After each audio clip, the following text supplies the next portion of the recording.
Guerra. We call him Roger here as gringos, but I know the pronunciation is Roger Guerra. Is with me today, and like I said, his family owns this radio station. Your dad started it, didn't he? Yeah. And the involvement of his family in the development of this province and access to other provinces that have been previously inaccessible is a fascinating story. So welcome to the show, Roger. Thank you very much, Al. And first of all, I want to congratulate you because my God, you are the informer. I mean, through social media and the radio, you're informing all the English-speaking people what's going on, and with a lot of responsibility, transparency, and credibility. I appreciate it. So I really congratulate you. And thank you, and hello to everybody. Are we on Facebook now? Facebook Live? It's funny because my name, I asked my father, why did you call me Roger? Or why did, it was after the Second World War and all the English names were in fashion. Yeah. He called my everybody was celebrating. Panama was, remember there were 137 military bases here defending the Panama Canal. Even the David Airport was a military base. Yeah. And all the, it was fashionably. My brother was Roderick. I was Roger.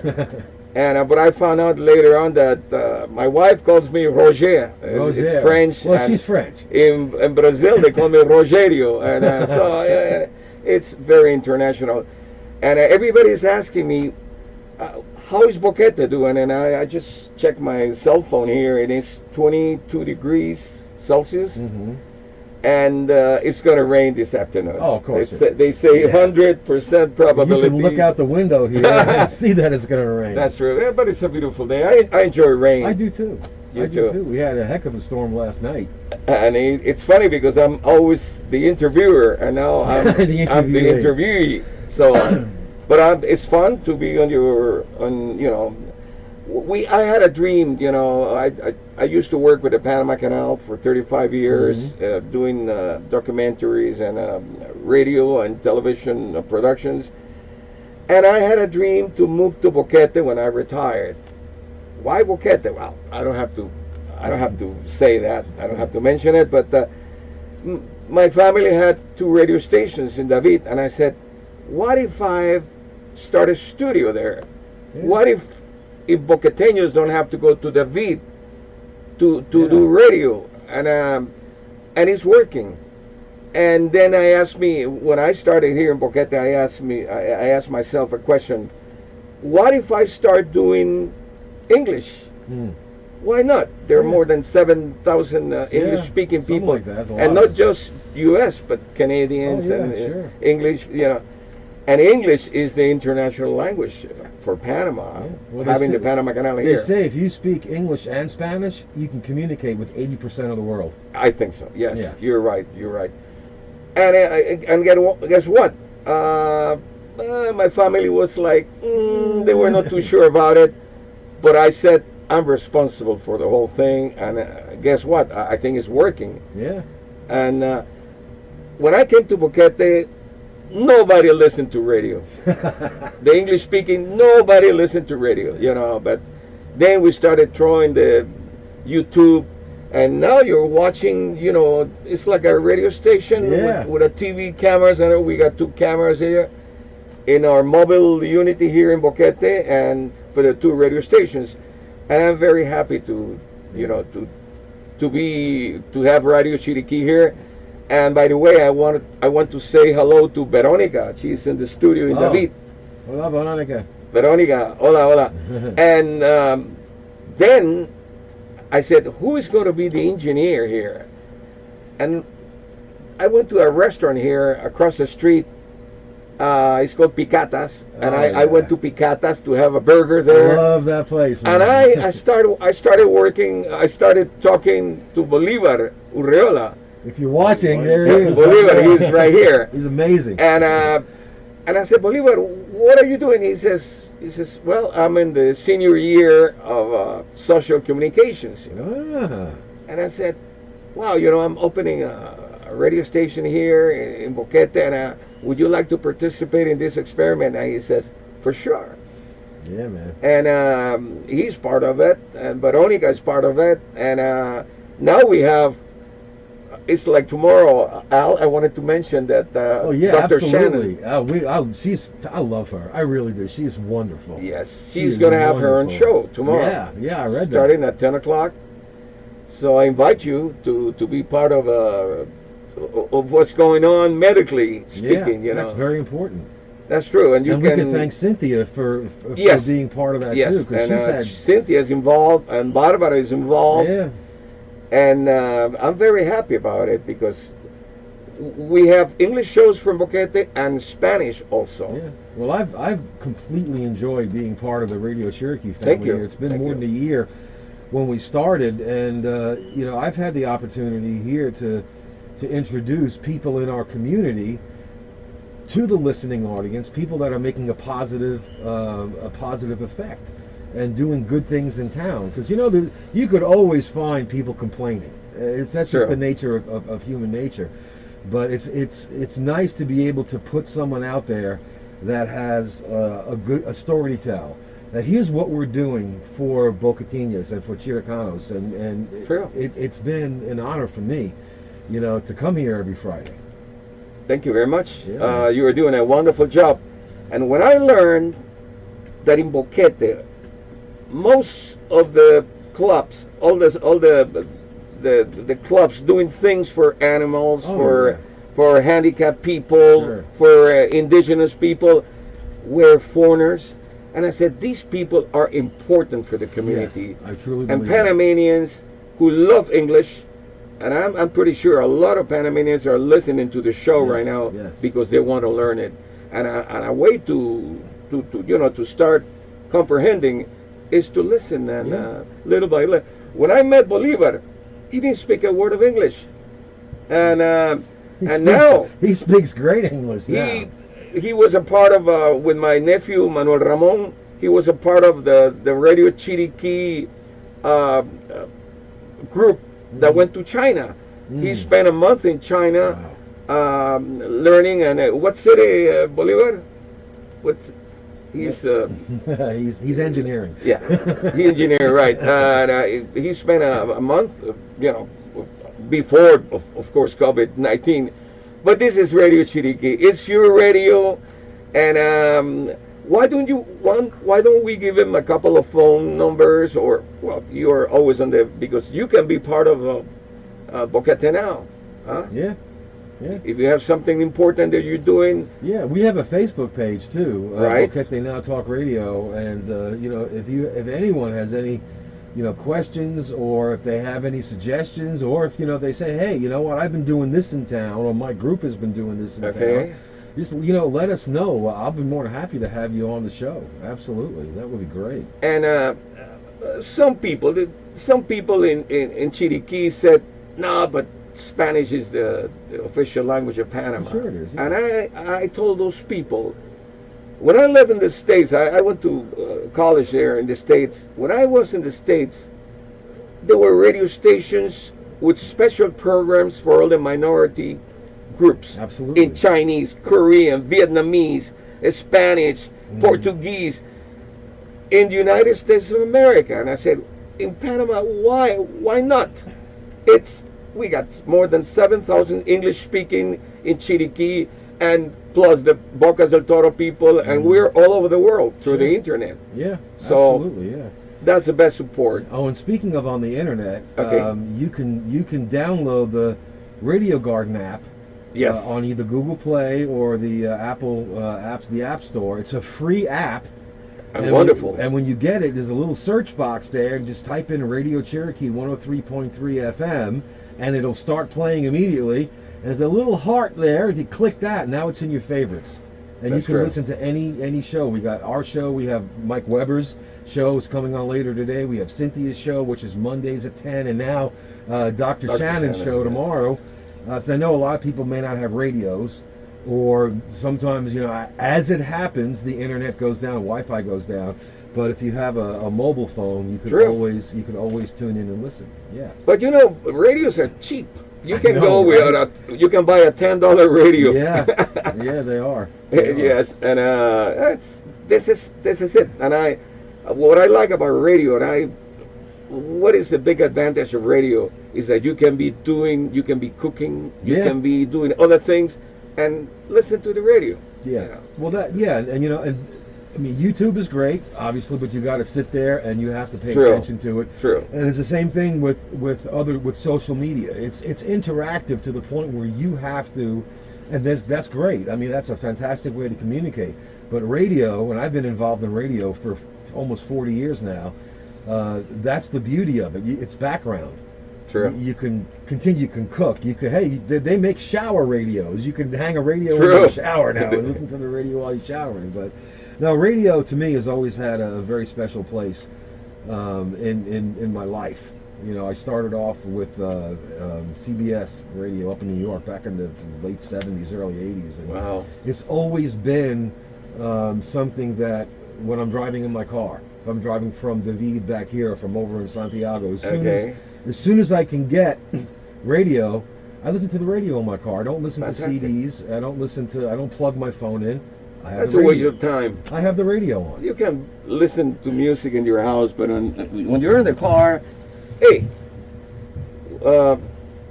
use us. We're there to serve you. Radio, it's and I went to the Chinese community here in Chiriquí, and I said, would you be interested in having a Chinese language in Mandarin? And they thought about it, and who's going to be responsible? They haven't answered yet. Yeah, well, but I think it's important. Well, the Panama is as you say, every time you post, the bridge of the world. That's true. And there just about every possible nationality that is involved in any kind of shipping comes through our canal. That's right. And there's a wide variety of non-Spanish speaking communities here, and we have a huge Asian population here. You mentioned something very important. When I used to work at the Panama Canal, we went into ships, and you find 35 nationalities. Mm-hmm. You got Filipinos, people from India, all over the world, but there was one language of communication, English. Yeah. And that's the shipping, language of the world, and it's important. So transportation. Panamanians are using our programs.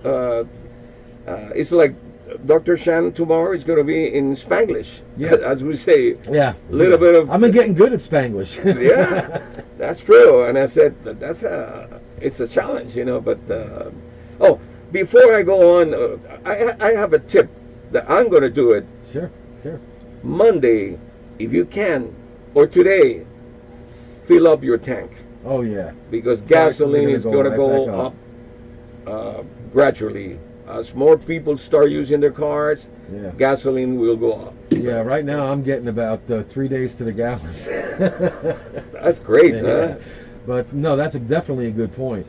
And the Panamanian government always announces when prices are going up. You can get that on TVN2, probably through here too. Usually Fridays. They'll announce, okay, this is what the gas prices are going to be, and we've really been enjoying. I filled my tank up. I have an SUV. I filled my tank up for $22.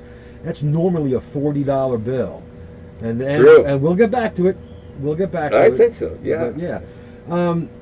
One of the things when you and I have obviously have talked a lot over the last year or two, and you had and I didn't know this. When I first got here, my wife and I went walking around town. Excuse me, and I always noticed as I was walking down the river road, but on the other side of the BCP, that Jeep that's sitting on the rocks inside of the fairgrounds. And I never knew what it was, and you and I had a conversation about that, and then you filled me in on the story, and I think that's an incredible story. So if you would just let everyone know, hey, why is that Jeep sitting over there, and why is it so significant to our province and to our neighbors to the north? because there was no road between Bocas del Toro and Chiriquí, and the government always said during the 60s and the 70s, during the 70s, that it was impossible to build a road. So a group of Chiricanos, most of them ecological groups, and my father was one of the. My father started a campaign on the radio and the paper in 1950. Bocas needs a road. 1950. 1950. This goes back a while. 1950. He started every day on the radio, and Bocas del Toro needs a road. We need a road. We need a road. A group of Chiricanos, Ingeniero Landau, well, a group of people, I'm not going to start mentioning names. They say, why don't we take a car, a four-wheel drive car, to Bocas del Toro through the mountains with voluntaries to prove the government that it's possible a road there. And these people spent 34 days in 1974. You know, and I was part of the group, but I didn't spend the whole time there. I was taking photos and giving radio reports. And when these people arrived with the car in the Caribbean Sea, you know, Chiriquí Grande, they look like hippies. They look like gorillas, like all with beards and long hair, and animals. You know, they picked from the jungle, and the car, and they were so happy. And the government of Panama, they had to build a road. So that car there is responsible for showing the government that it was possible to build a road, and to build a road between Bocas del Toro, and now Bocas del Toro. Sure, yeah. It was so that's the story. So they basically built the road in front of the car as they were progressing there. Something like that, and they also took advantage to pump oil from the Caribbean Sea to Puerto Armuelles. Yes. By the road, you know, parallel to the road. Yeah. So it was good. It was good, and the road, I understand, is not in very, very good shape. There are parts of it. Most of it actually, because I had been slides. We went to Landslides, Bocas. yeah. I don't know, about maybe a month before the quarantine. Right before, and most of it's still in very good shape, or in it's a beautiful, you know, all the sight but scenery. Yeah, there are parts of it that do need attention. There's some washouts, but you know, this is a tropical climate. It's going to happen. That's true. But I noticed that the first time I went in November, the parts of the road that were almost impassable, when I went back 3 weeks later, they had repaired them. So they're doing a really, really good job of keeping up with that. Well, Al, I'm glad you mentioned this Jeep that is sitting on the fair, because that has a lot of relations with last week's anniversary of the province of Chiriquí. 171 years old. That's true. Well, it turns out to be like Bocas del Toro and Chiriquí were the same province. It was called the province of Chiriquí. Mm-hmm. And the government of Colombia, that was in 1849, we used to be part of Colombia. Right, yeah. La Gran Colombia, that was the name of it, a dream of Simón Bolívar. So they started organizing everything, and they decided to separate Bocas del Toro and Chiriquí. No, first of all, from Veraguas. From Veraguas, we were part of Veraguas, and Chiriquí became, you know. So Veraguas was Chiriquí, and Bocas del Toro was. No, Veraguas was. Bocas del Toro, Chiriquí, and Veraguas were Veraguas. The whole thing. It was all one province. So last week it was our anniversary, our birthday. Yes. And we, because we separated from Veraguas. Later on, Bocas del Toro separated from Chiriquí and became a province. So this explains why the Bay of Chiriquí is. Yes, the 26th of May, 171 years, and we used to celebrate, but this year we couldn't. Oh yeah. Last year was in Boquete, and this year the celebration was going to be in Bugawa, but we couldn't do anything because of the COVID-19. But a lot of relations between that car there sitting on the fair and the anniversary of the province. Yeah. Now Chiriquí, you know, and I don't know probably as much as I should about Chiriquí, but a lot of what I've learned about the province in general, I've learned from reading your articles that you post, and they are very, very interesting. And I see a lot of history there. I love the pictures. You know, when you post it, well, here's Boquete in 1930. It's basically a dirt road with a couple of buildings. But you know, if you look hard enough at those pictures, some of those buildings are still there. True. And you can see a lot of the similarities, you know, that go on there. And you've been around here. Your family's been around here for a while. The development of Boquete. Is there anything you can share with us about your experience or your family's experience as far as the development of our town here? Well, Boquete used to be, you know, very agriculture, and of course there's going to be people who is against foreigners moving in, and everything is changing, and prices start to change. But you can stop if you make if you do an election, a voting experience, and you ask one question: would you like, yes or no, would you like foreigners to stay in Boquete? I would say that 98% of the people are going to say yes. Yeah, and you know, there's always going to be. I mean, there's no minority. Perfect, you know, there's always very little minority. But you mentioned earlier, you know, a lot of the groups here. You know, the foreigners that come here, especially those of us that have retirement money coming in, say, we're looking for something to do with that.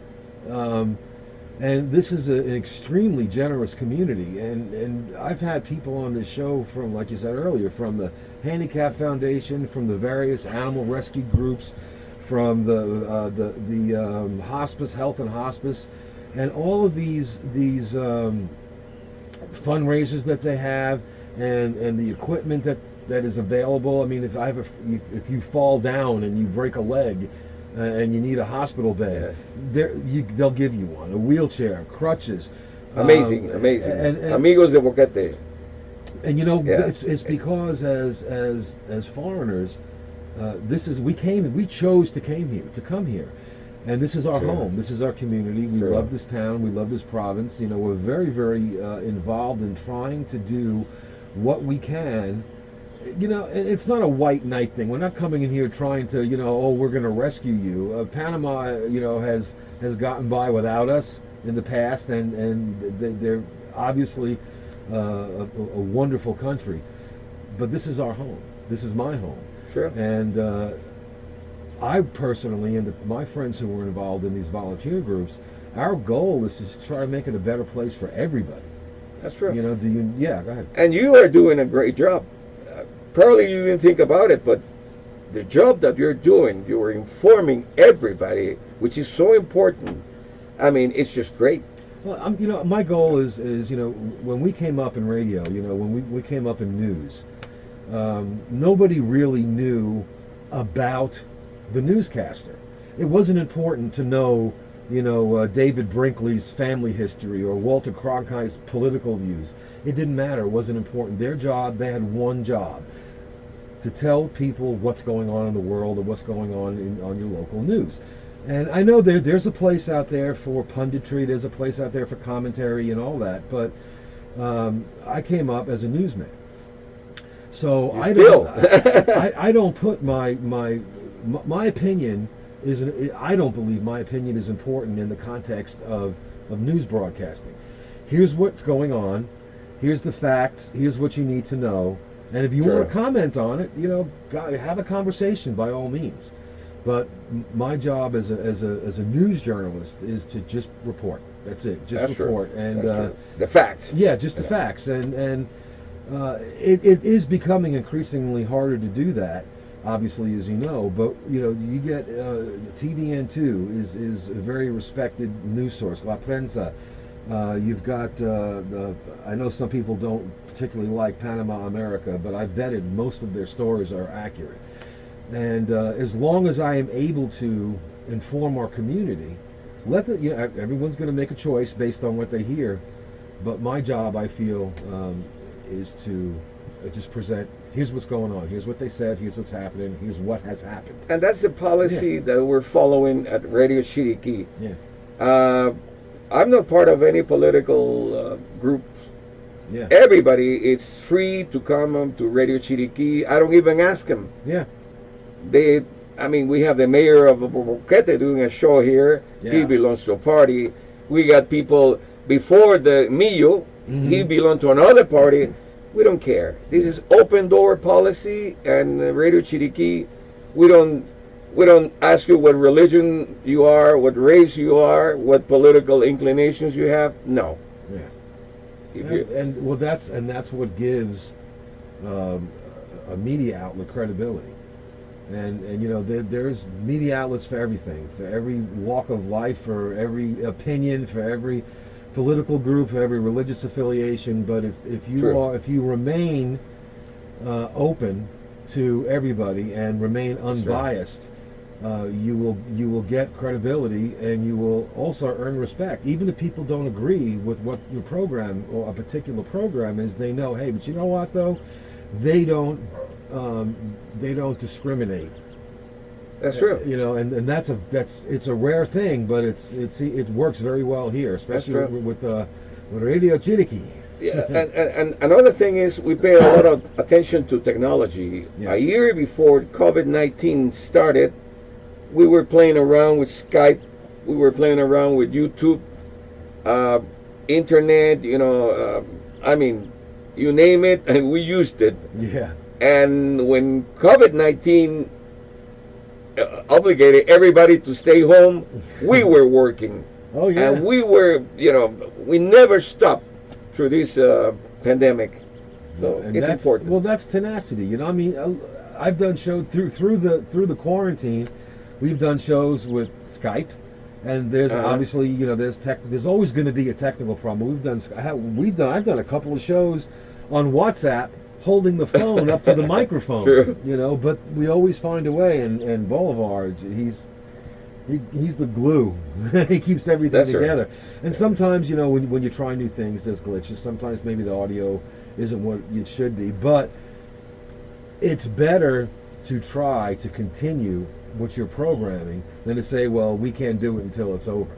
People still need to know what's going on. People still need to know that there are individuals who are committed to continuing important programming. And what we do here on this whole show, this whole station here, I believe is very important program. I'll be listening to Dr. Shannon tomorrow. I listen to Cynthia's show.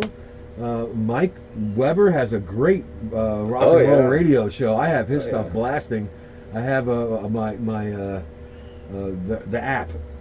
I have the app on my phone, and I plug my phone into my stereo system. TuneIn or Garden? No, Garden Radio. Yeah, oh, it's fantastic. And his music is all over the house.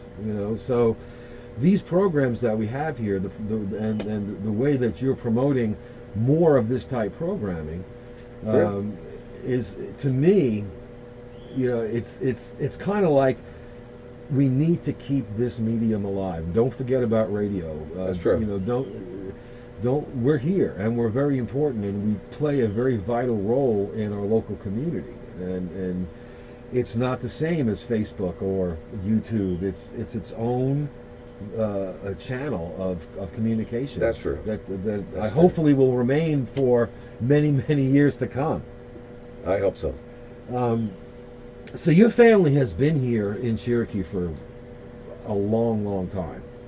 It's funny because my grandmother, she had 7 children, and because of the economics, she moved to Panama City with all the children. Yeah. And the only one who escaped and came back to Chiriqui was my papa. My father's name was Roger Guerra, and a very well-known journalist in Chiriquí, and he started working with La Razón, which was a newspaper in David. And then he went into radio. Well, I wanted to ask you about that. It's always amazing to me, or very interesting to me, the birth story of radio stations. I've worked on and off over the years for local radio stations, and I asked the owner, say, how did the station come about? And some of the stories I've heard were fantastic. Some were but it's a very interesting story, because I know some of it, of how Radio Chiriqui got started in the first place. Okay, there are two important things. When we started Radio Chiriqui was April the 1st, and the Boquete Feria, the Boquete Fair started the same day. Uh-huh. But there was a big flood. April 1st of what year? 1970. 1970. And there was the biggest flood, or the largest, I don't know how you say it, but in Boquete. The Rio Caldera just destroyed all the flowers there at the fair, and it took down some houses. And the first day of Radio Chiriqui, we didn't celebrate. We started working right away. Oh yeah, hit the ground running. Oh yeah. There were no internet. I mean, we were with a cassette recorded, transmitting from a helicopter, and then doing things like that. So the first day, as the Panama Canal, the day the Panama Canal started, it was the same day that the first World War started. Oh wow! Yeah. So the headlines of the paper around the world, it wasn't the opening of the Panama Canal. It was the war, and also, and there's an important thing. During the military government, Manuel Antonio Noriega was in charge. Yes, yeah. And he closed down Radio Chiriqui. Oh, did he? See, I didn't know that. Yeah, it was 1970, 1981, 80. I don't remember. I wasn't here. Yeah. He closed. In radio, we have a little tube that if you take that tube from the transmitter, it's done. It's gone. Yeah. So, two people went to my father's radio station and said, "We need the tube. We need to take down that tube. We're closing Radio Chiriqui." But they didn't do it the way that it's supposed to be, with a letter through the ministry. Yeah. No, just by war, So they closed Radio Chiriqui, and that was the best thing that Radio Chiriqui, that happened to Radio Chiriqui, because the solidarity of the people. Oh yeah. Even though we were under a military government, it was great. Wow. I mean, people were shouting and writing letters and telegrams. If people don't remember telegrams, yeah, I remember telegrams. Sending telegrams to the government. So they had to reopen Radio Chiriqui, and that was a big mistake by the government. Sure. And he had to accept it, So, starting Radio Chiriqui with a big flood in Boquete, and then they closed down Radio Chiriqui, and Radio Chiriqui started with AM. Yeah, I read that. Yeah, we were an AM station, but the electricity for an AM station is so, at least here in Panama, it was so. I mean, it's expensive. Expensive. Sure, yeah. And one time I told my father, "Papa, why don't we get permission to operate FM from the Baru volcano?" And he says, "No, but FM is not popular. FM is just for rock and roll and for classical music. AM is yeah, Papa, but it's so strong." And I convinced my father that was the way. The way to go. That was the way to go. And we used to pay about $1,600 monthly in electricity, and we went down to $400. $400, yeah. And from the volcano, we started transmitting to Bocas del Toro, and the signal is much well, it's clear. FM, for those of you who don't know, AM is amplitude modulation, and right. It's a very energy dependent form of transmitting, of putting a signal together. And FM is a frequency modulation, as you know, Roger. That it's a lot more. Not only is it more efficient, but the signal travels further. True. And you can broadcast in stereo, which you can't do very well anyway on AM. The antenna up there on top of Baru, that allows the signal to reach, I guess, Volcan. And Bocas del Toro, Santiago in Veraguas. Santiago, yeah. And Coiba. Uh-huh. Coiba, the island of Coiba. Boca Chica. Boca Chica, I mean, all over. And there's a mining town in the province of Colón. The copper mine is closed right now. No, it's not closed. A lot of Chiricanos used to work there, and they listen to Radio Chiriqui there because it's funny, nature, sometimes the signal won't go to some place, but it will travel to another one, And I have to say this on the radio. When I was 8 years old, 7 years old, I woke up 5:30 in the morning because my father he collected news, and he had a Hallicrafter radio, a big one. Oh yeah. Shortwave. Yep. And I was so curious. What was my father doing? Here is Radio Moscow, Radio Havana, and BBC Londres. My father was collecting news from all over because there was no television, no internet. Shortwave was the only one, and that was I have a ham radio operator's license, and I got that in 1970. Let's see, 5, I think, or 76, maybe 77. Okay. And my dad loved radio, and he said, okay, well, I had a little cheap tabletop ham radio. It was the cheapest one I can find. I think it was like $400 or $500 back then, and that was still a lot of money. And I had a little 9-foot steel and whip antenna, which was actually made for a car, bolted to the side of the house. Okay. And I was getting, I was receiving and transmitting, within, maybe 15 or 20 miles. And my uncle had come up to me and he said, hey, you know what? I got an idea. Now, my uncle had some money. And he came back to the house about maybe a week later, and he had this Yaesu FT101E ham radio. Went from 2 to, I think, 30 meters. It was a tube set. Uh-huh. And he set it on a table. He goes, wait a minute, we're not done yet. Went back out to his van, and he brought out a 500-watt bilinear amplifier, set that on the table, and he goes, don't turn that on. I'll be back in about a week. So, okay, no problem. I continue with my little set-top box and my little antenna on the side of the house. Well, my uncle showed up, good night, probably maybe a month and a half later, with a flatbed, with what looked like equipment to build a bridge. Turns out it was a 40-foot tower. Uh-huh. And he came in, dug a hole. He had his guys come in, put concrete, put this 40-foot tower up, and then he says, okay, don't do anything yet. Come back about 3 or 4 days later with, and if anyone's knows anything about radio, you'll know what I'm talking about.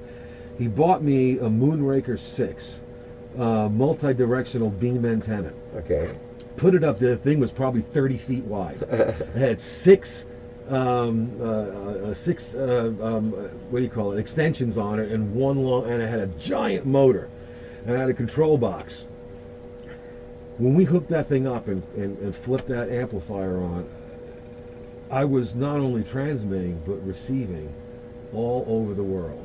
Wow! And it was unbelievable. It was by far, still is one of the coolest things that's ever happened to me. It's one of the things that got me. You make a lot of friends, radio. Right? All over the world, know. And now it's nothing now because we have the internet, But back then, I'm talking to people in China. I'm talking to people in England. I'm talking to people in the Soviet Union when it was still, the Soviet Union. And I'd get on my radio. My dad bought me a TUG-8 D104 lollipop microphone, and for years I locked myself up in that little room behind my garage. A lot of people did. Yeah. And I talked on the radio and an opportunity had come my way back in the late 70s to do traffic and weather. One time I went to a hotel in the States, and there was a reunion, a big reunion of associations of shortwave Oh yeah, ham radio operators. ham radio, Yeah. yes. And I couldn't believe there were people from all over the world. Everywhere, Huh? everywhere. You know, the people that don't understand how important radio in general is, that you can, and I'm not putting down technology. I mean, I'm a computer engineer. I get it. I know it's fantastic and it's wonderful, but there is nothing to me that compares to sitting in a dark, smoke-filled room behind my garage back in the '70s, and you know, just turning that dial and hearing a station come in and having the ability to push to squeeze you know, the stalk on the mic and communicate with them and talk back and forth. And here I am. I'm in New York, and they're in you know, Manila, or they're in Spain, and I'm having a conversation with them, and everyone's like, "Yeah, I was talking to my friend on WhatsApp, and he's over." No, man, it's cool, but it ain't the same thing. Yeah, I There's remember. nothing that compares. And the to language that. they use, you know, Mama, Papa here, Yeah. HBO, you know. Oh, there's a You whole, get confused. Yeah, well, there's a whole language of True. Q signals, QTH. You know, it's almost like you know, old CB radios. And the police and the fire, they have 10 codes. Ham radio, shortwave has Q codes, and sometimes if the signal isn't strong enough, I had a little contraption on my desk that was Morse code. Wow. And I had to learn Morse code to get my Your license? my operator's license, my ham radio operator. It's not a requirement Yeah. anymore, but I had to learn Morse code. Of course, I And forgot through Morse code. emergencies, I mean, people with ham radios are big Oh, help. Yeah, no, I had been involved in a couple of 1970. I can't even remember now, because you know, you remember there was a massive earthquake in Italy, and all their communications were down except for ham radio. Yes. And they were trying to reach people, their relatives across the world. So I was part of that network, as to where I would, they would send me, or through either Morse code, or if they can get the signal up, names and cities, you know, to find out, to let these people know. And we passed that on to another group of people who would find those people and let them know their loved ones are alive. And it was so complicated, and it was so time consuming, because they didn't have the technology like we have today. But radio has always played an unquestionable role in emergencies. True. True. Well, in Chiriquí, you know, there's a lot of mountains here, and radio plays, I mean, an important role. You never know right now who's listening, even out in the sea, fishermen, I mean, Sure. people in the mountains, agriculture people. I mean, you'll be amazed how important radio is, especially in the province of Chiriquí. You can listen to more than 17 stations, Sure. you know, here in Chiriquí, but we're lucky, and I'm not exaggerating, but Radio Chiriquí, if it's not the number one, is number two. No, it's got to be number one. And I invite you, Al. I wanted to say something important. If you're part of a group, and you think that in Boquete you are doing something important that has to be said, please get in touch with Al. Yeah, you can find me on Facebook. My Right. profile is public, and you can find BoqueteNOW Talk Radio on Facebook. Just True. type in BoqueteNOW, it'll come up, and yeah, let me know, because I'm always looking for Share. Yeah. looking for guests who can you know, let us know. Here's what we're doing in our province. Here's what we're doing in our Right. town. You remember the time we brought this lady from Scotland with the butterflies and the honey? Oh yeah, Emily Howarth. Yes. Yeah, yes. she's been on the show a couple of times. Hi, Emily, if you're listening.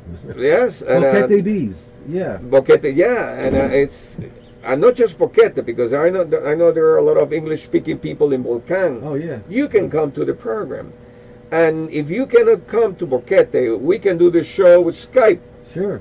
video and audio. So it's an invitation. Or if you feel that your job here in Boquete or Chiriquí is so important and you want to do a show, your own show, please come and talk to me, Radio Chiriqui. I'll give you my phone number right now. It's very easy. 66440033. And I'll put that. That's my phone number. And I'll put that in the when I do a promotion, a recap of the show, and I'll make sure I put that in there. Yeah, this is your radio, my friends. This is your voice to the community. It's not meant to replace social media. It's not meant to replace interpersonal relationships. The radio is very important. I can't tell you how many times I spent a lot of time up in the mountains here in Alto Tiel and Los Ananios and Aramillo, and I have no signal on my cell phone, but I got a strong radio signal. So sometimes this medium is the only way to get information out to people who might not otherwise be able to have it. So, like I said, you can drive through the mountains here, you can drive through areas where you look at your cell phone and it says no service, but you still got a radio signal coming through. So if you've got, and I've had people on this show that live up in areas where there's almost no signal, that contribute a lot. Dr. Dave's with Global Food Providers is one of them, and there's many of them here that are doing really, really important work in town, and nobody knows who you are if you're listening, and we need to know. We need to know who you are. We need to know what you're doing, and if you need help, we'll be more than happy to say, hey, you know what? These people are providing shoes to the indigenous. They need a little help. So, here's their information, and I'll always include your information on my show. I reach a lot of people on social media, and if your cause or your program is important and needs to be put out there, I will make sure that it gets out to the, I don't know, I got maybe 20. You mentioned something that I'm not very sure that is possible. Starting Monday, we still cannot go from province to province, right? Unless you have a salvoconducto, unless you have a paper that says this is why you need to be there. But they're trying to get people to not, go to the beaches and to also keep that sanitary. They said the sanitary fence is still up between provinces. This isn't. I've seen people on Facebook. Oh, the quarantine's lifted. No, man, it's not lifted. They said it's going to be a very slow and very deliberate process. It's for our own safety. Whether you like hearing that or not doesn't matter. If you compare the entire country of Panama to other countries or states in the United States that have a similar demographic, similar number of people, we are so far below the infection rates. We are so far below the fatality rates, and we're so far below that R factor, that we need to keep that. There are states in the United States that have 4 or 5 million people, and they've got 20,000 dead. We've got 300, and that's not saying that's not taking anything away from the memory of these people. But there's a reason why Panama has gone to the lengths they have, and we're better for it. Yes. So so I know. Look, it's tough. Nobody likes being stuck in their house. My wife's going nuts. She's a very social person, but we need to understand that our government they're not looking to do anything nefarious. They're really just, no one's been through this before. There's a reason they call it a novel corona, but it's the first time it's happened. And we're really just trying to figure out how to get to the next stage. There may be commonalities with other viruses out there, but this is new. It's novel. And expressed so easily. Yeah. So I think we just need to let cooler heads prevail. We get a little more freedom on Monday. We can go out with our spouses again. We can do, I'm thankful for that, because I've been doing all the grocery shopping. My wife doesn't drive. I've been spending way too much money at the grocery store. Go out and get some fruits and vegetables, and here I am with Cheetos and Oreos and her, so. We're lucky to be in Boquete. Oh, yeah. Absolutely. Because I talked to my daughter. She lives in Panama City. she lives in a big apartment, Yeah. but still an An apartment. apartment, yeah. I mean, the kids, she had to close the balcony and make like a patio. Yeah. So with plants and everything. So the kids, you know, I have two grandchildren. She's 5, and the other one is 2, and they, you know, they miss going out. We definitely, you know, and this, I know to some it doesn't seem like enough, but you look at what people have been concerned about, especially pet owners. Now, fortunately, I have a fenced-in yard. I can just let my dogs out. Yes. Now you can walk your dogs. You can take a walk with. You can go out and walk your dogs. That they had said that. Not on the wild side. No, not on the wild side. But you know, you can now. They're slowly lifting these, and I'm thankful that I'll be able to drop my wife off at the grocery store on Monday, because I'm horrible in grocery shopping. I will buy junk food. It happens to me I will also. buy junk food every single time. And I always forget the little bags. You know those bags? Yes, I yes. forget I must have 300 Me too. bags in my You house do. now.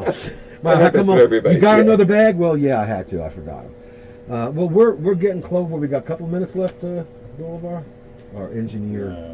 Supreme. 2 minutes. 2 minutes. We got 2 minutes. All right. Well, is there anything that you'd like to say before we close the show out? Just thank you, Al, and I'll be listening also to Mike Weber at 2 o'clock. 2 o'clock today. Strange Brew, and tomorrow at 10 o'clock Yeah. with Dr. Shannon. Yes. Please, everybody, I implore you, if you can Talking eke out to your an hour, doctor. that's going to be a great show. Dr. Shannon is a wealth of information. She's a friend of mine. I have an immense amount of respect for her. You know, her father, I didn't know, I was talking to her. Yeah. Her father was the commander of Gorgas Hospital. Yes. The medical commander. Yes. There's so much knowledge and talent in that family. It's unfathomable. We're lucky Yeah. to have We Dr. are Shannon here in very Boquete. lucky. So that's tomorrow at 10 o'clock right here on Radio Chiriqui 103.3 FM. Roger, thank you so very much. I know you're a welcome. busy guy, for coming and talking to us, and thank you personally from me for the opportunity to do something I love to do. Oh, yeah. This is Me wonderful too. for me. You have been listening to BoqueteNOW on Radio Chiriqui 103.3 FM. We are sponsored by Big Daddy's Grill, Boulder 54 in the Tap Out Sports Zone. We've been talking with Roger Guerra, who owns the station, and his family has owned the station for a while, and we've learned some really interesting things. And if you can get down that back road there by the fairgrounds, take a look at that Jeep. There's a ton of history That's true. behind that. That's true. I want to thank It's you. still running. It's still running. It's still running.